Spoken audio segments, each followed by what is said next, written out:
for me, 98, to have that great year that I have in 98, changed everything. More people come to the game. We were really continuing to redo the damage from the loss of the '94 World Series and a lot of other things. After the strike in '94, shut down the World Series, just really basically shortened up the '95 season. A lot of people did not have a good feeling about this game. The attendance had not come back, and I remember being concerned that baseball was never going to come back. That chase rejuvenated baseball. It brought back life to the game. In that respect, it was the best thing that happened to baseball to that point. Turn on the TV, the lead story on cable news, turn on the radio, the lead story on the radio, print, newspaper. Wherever you went, that's what they were talking about. And they had such an excitement brewing in the country that everybody wanted to see what these guys were going to do. And when you went to bed at night, you wanted to wake up and see what happened. And it was probably one of the best feel-good moments of a sports person's life. Those guys saved baseball. I mean, they single-handedly brought the game, brought the fans back to the game. None of us saved baseball, on the field, off the field. The game is bigger than all of us. Did that help? No question about it. Mark and I came in and put in the show together, and I'm telling you, we shocked the world. And a lot of more people start coming to the ballpark. A lot of more people have a chance to watch. This is Sammy Sosa hitting home run today. This is Mark, so. Was something that meant to be for us to do it. To me, Sammy was the most exciting player in that era. I mean, from that little skip he had after his home runs. Deep to right field, way back there, and it is gone! Beating the chest, two-finger kisses. Mount Sosa erupts in Cincinnati. He was just so much fun.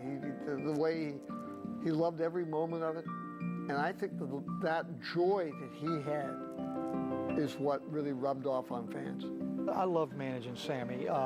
Sammy was very receptive to anything I said to him, whether it was getting on him a little bit. In September, I was at Wrigley, and I know Andy McPhail and a couple people were fretting about, they're afraid I was going to get booed, commissioners. And I said, well, don't worry about it. I'm in the dugout alone with Sammy. And he said, you're not going to get booed today, Commissioner. I said, well, if I am, I am. That's part of the job, and I understand that. He said, when they introduce you, I'm walking out there with you. And he did. And I got a great ovation in Wrigley Field. 1 ball, 2 strikes. Swung on, belted. There she goes. How far will that one fly?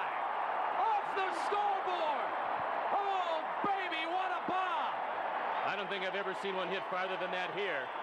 And Sammy Sosa, have you ever seen a ball go that far? He hit the scoreboard and left. Watching Sammy Sosa hit balls in places that nobody had ever seen before was remarkable. Watching the fans line up out on Waveland Avenue to try to catch his home run balls and down Kenmore Street to try to catch his home run balls was unbelievable. And across the street, they're ready. Everybody's still in the ballpark to see him hit one more time. As a matter of fact, they are on their feet. The 0-1. Swung on, belted. There it goes. Number 61, move over Nurse.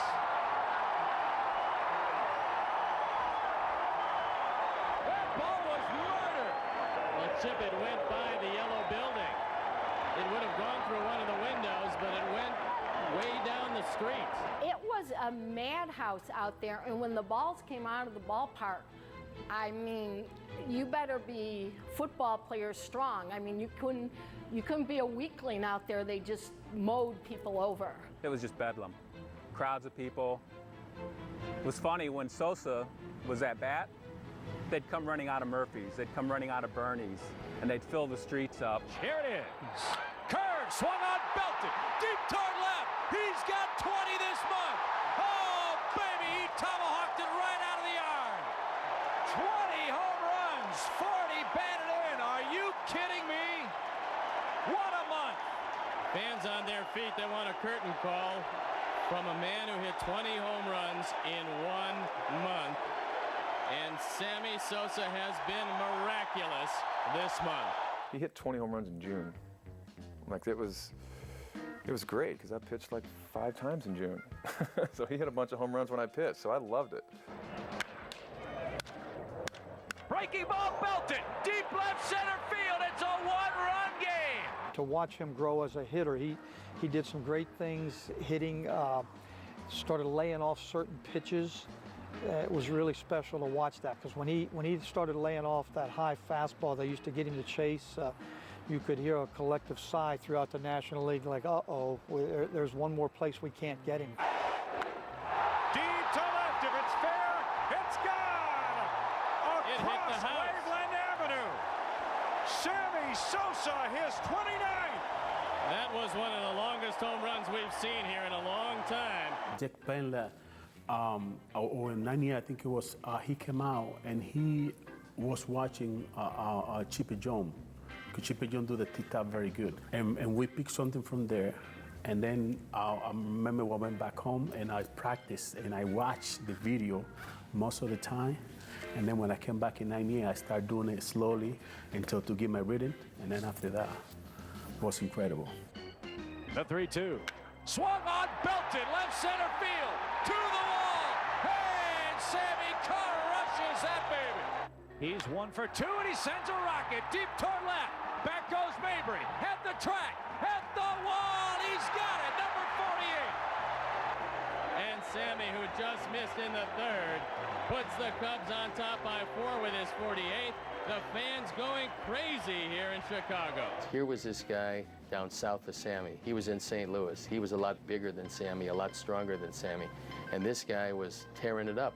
And Sammy was sitting there, and every time he was asked, Sammy would say, oh, no, he's the man, he's the man. Pretty much, look at that guy, don't look at me. I don't want the pressure on me. Keep the pressure on Mark McGwire. Look at that guy, because they'd say, hey, how you doing as far as this chase is concerned? He'd go, oh, Mark's the man, Mark's the man. You keep looking at Mark. Well, meantime, looking at Mark, Sammy almost caught him. I was out there on the field, and they had the TVs in the stadium, in Busch Stadium, and I heard the crowd go, oh, and I said, no way, you got to be kidding me, hit another one.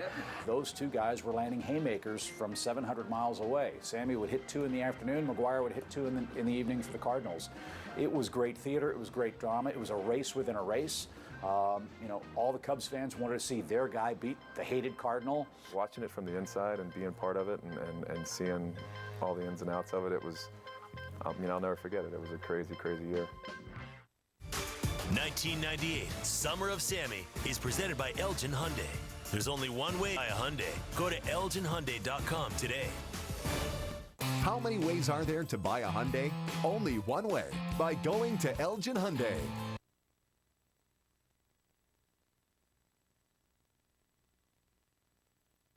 It's gone! He did! 11609. Cigna Health Spring. Together all the way. Swung on, hit high in the air, deep toward right. Pettigini back, it's gone! He did it! Number 56! At the end of the 97 season, with the expansion of 2 teams coming on for 98, the critics and all the baseball experts were saying this year Maris's record is going to be challenged because they were already getting guys in the 50s, so they were knocking on the door. McGwire probably caught my eye first just because he's a big boy, lumberjack. I saw Mark McGwire get out of a taxi cab over near the ballpark, and I remember just stopping. I didn't know it was Mark McGwire. I just stopped to look at this. It was like Paul Bunyan getting out of a taxi cab. I mean, you couldn't believe how big this guy was. When McGwire hit him, it was like when fireworks go off. Shoom. You can see the little thing go up and then you lose it. And you're looking all around, and then it's like incoming.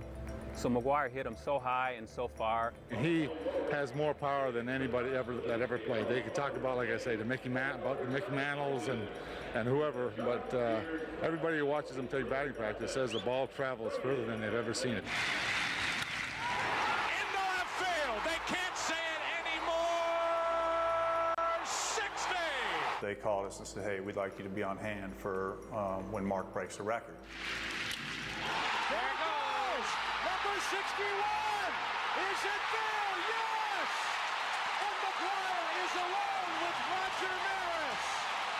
That whole weekend was kind of the irony of the whole thing, because you know, that's where Dad retired, was with St. Louis. That was the last team he played for. So I spent my childhood at the end right there running around that stadium. So we were very familiar with that stadium. So I'll talk about the stars aligning. I mean, we go back to the stadium where we kind of grew up as kids, and then Mark comes back to break the record. Then we got Sammy Sosa in right field. Down the left field line, is it enough? Gone! There it is! 62! Touch first, Mark. You are the new single-season home run king. There's something about this game that captivates people. It has me for the last 75 years. So. McGuire hits the homer. Jack Buck's call, please allow me to stand and applaud. And he stands up, and there's tears coming down Jack Buck's face. He knew how much this moment meant to the Cardinals, it meant to baseball, and it meant to him. And seeing an older man in frail health who didn't have much time left enjoy a moment like that and still feel like a little kid was really incredible. I'm a big hugger. It's like, I don't know. It's like, I just did what I thought just naturally came to me. I came down from right field running and show him the respect. Give a hug, respect, we go like that, and you know what I mean? To this day, like I say, even though people, you know, they stop me on the street and they say, hey, thanks for bringing the game back, but it's one of those days that people remember where they were.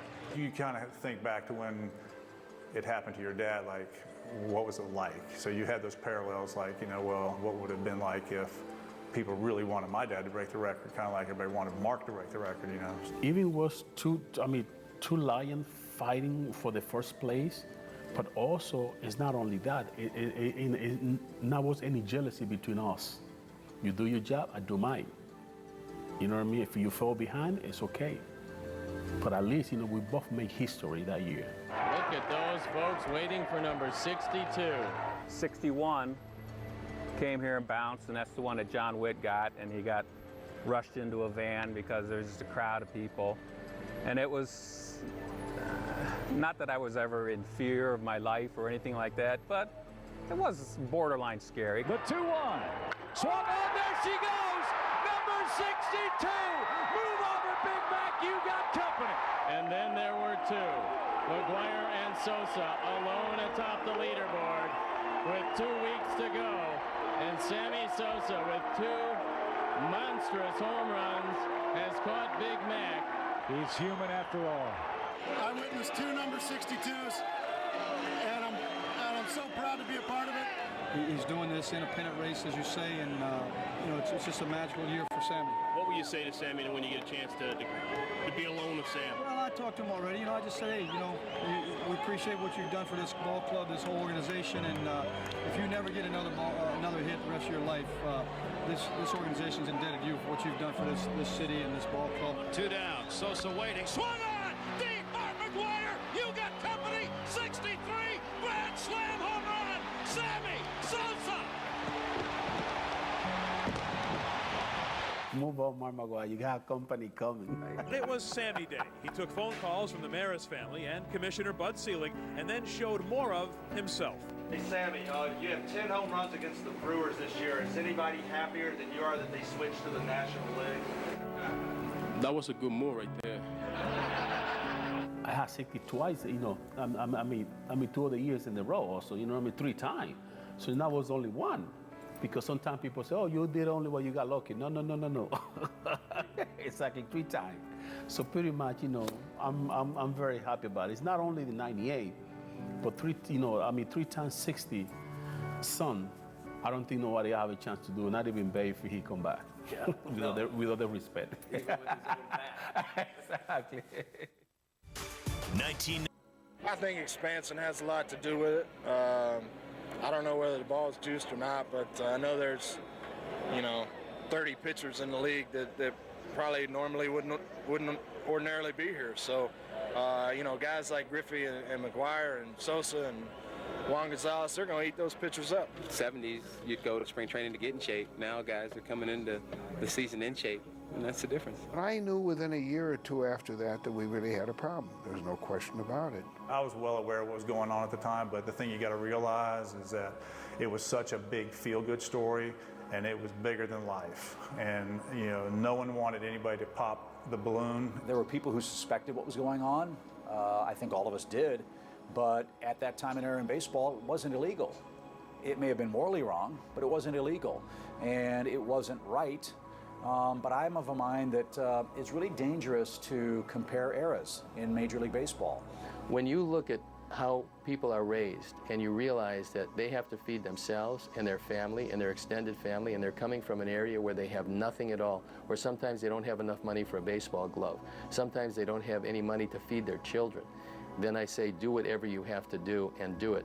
That doesn't mean that I have to like it, but I can understand their motivation for it. And for some of these young people that came out of the Dominican and have nothing but maybe a glove that they borrowed, sometimes they're playing with 2 different types of shoes, sometimes they're playing with a baseball that's taped up.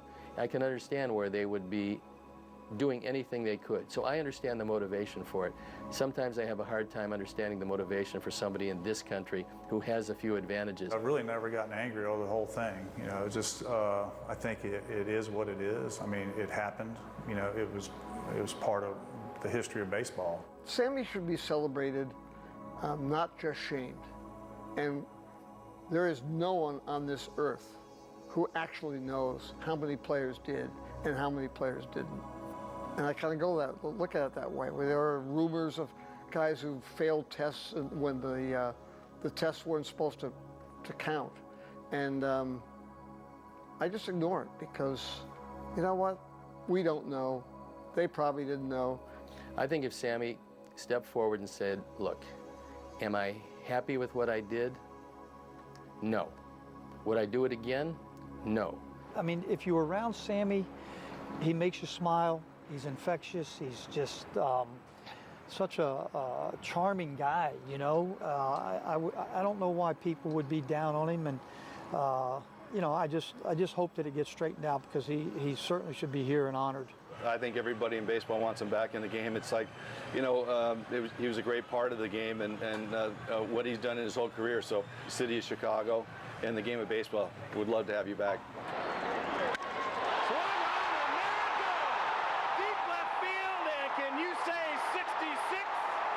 Sammy's got the home run lead. That one went into the 3rd deck, just to the right of the scoreboard, and Sosa has tied the game at 2. This crowd is buzzing. 66-157 for Sammy Sosa.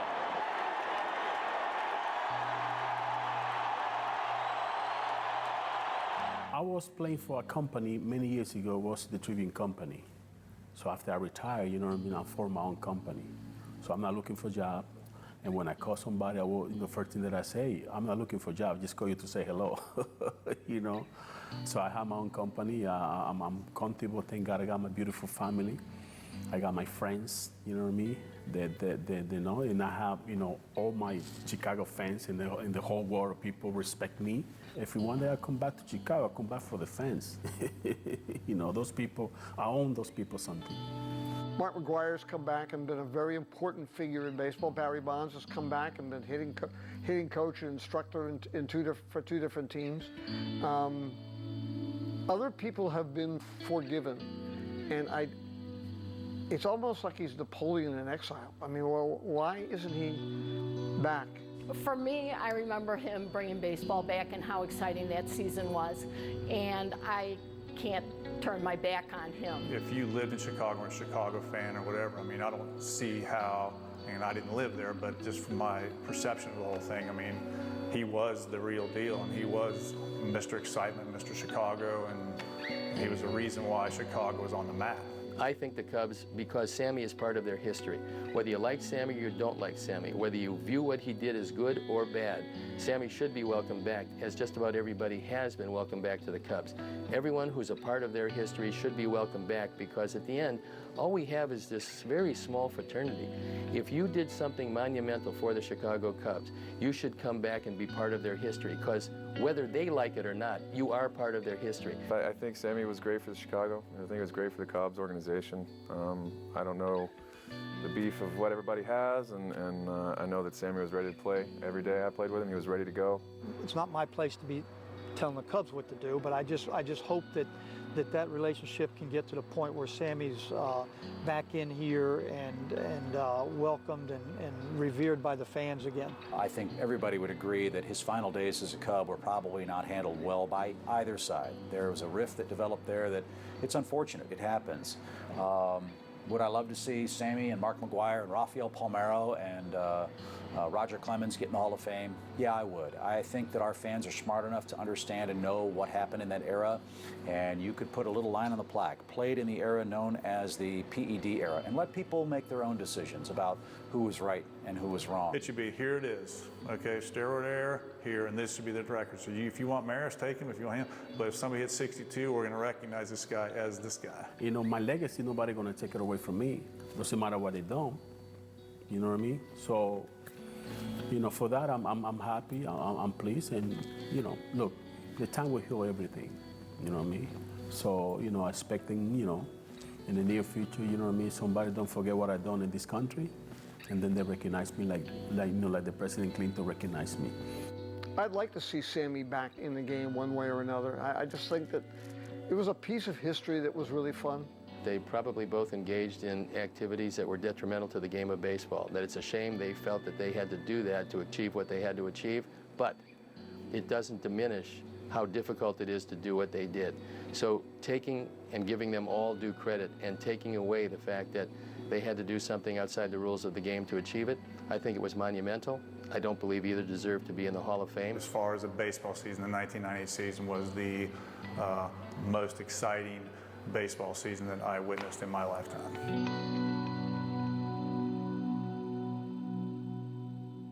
20 years. It's been 20 years, look like yesterday, yeah? Does it feel like that to you? Well, I feel younger, so. You're gonna be 50. Yes, I'm gonna be 50 in November. And you feel great? I feel great. I work out every day, you know, keep myself in shape.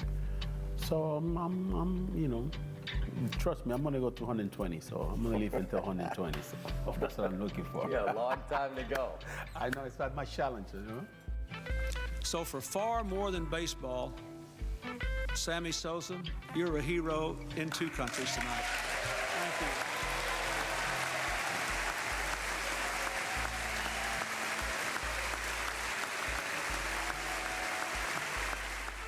You're sitting between Hillary Clinton and Tipper Gore, and you get a standing ovation. Take me back to that moment. What was that like?